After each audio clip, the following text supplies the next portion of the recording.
అందరికీ నమస్కారం అండి. బాచీరావు ఏఐ ఆస్ట్రో సెంటర్కి వెల్కమ్ అండి. ఈరోజు పంచాంగము శ్రీ విశ్వావాస నామ సంవత్సరం భాద్రపద మాసం అమావాస్య తిథి 21వ తారీఖు రవివారము అనగా ఆదివారము. ఈరోజు మహాలయ అమావాస్య పర్వదినం.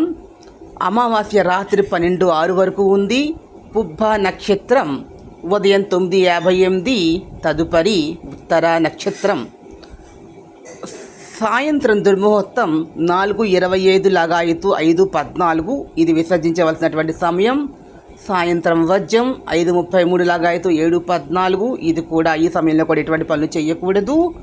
అదేవిధంగా రాహుకాలం అనేది ఆదివారం రాహుకాలం మధ్యాహ్నం 4:30 నుండి 6 గంటల వరకు ఉంటుంది.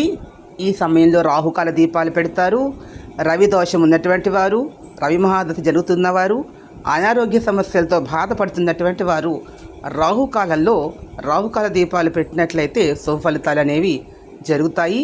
మహాలయ అమావాస్య రోజు ఎవరికైతే సంతానము లేకుండా బాధపడుతూ ఉన్నారో, ఒకవేళ సంతానం ఉన్నవారు సంతానానికి అనారోగ్య సమస్యలతో బాధపడుతూ ఉన్నారో వారందరూ కూడా ఈరోజు కంద మొక్కకి పూజ చేసినట్లయితే సంతానం అనేది లేని వారికి కలుగుతుంది. ఉన్నవారికి అనారోగ్య బారిన పడకుండా ఉంటారు పిల్లలు. అదేవిధంగా పూర్వీకులకి ఈ రోజున అన్నదానం చేయండి. పూర్వీకులకి తర్పణాలు వదలడం, స్వయంపాక దానము, బ్రాహ్మణునికి అన్నదానం సమర్పించడం లేని వారు అదేవిధంగా మీ గుమ్మానికి ఏదైనా 12 గంటల సమయంలో వస్తే వారికి భోజనం పెట్టకుండా పంపకండి. మరిన్ని వార్తలు ముందు మరిన్ని ఆస్ట్రాలజీ వీడియోస్ మీకు పంచాంగం కావాలనుకుంటే please subscribe my channel. Thank you to all.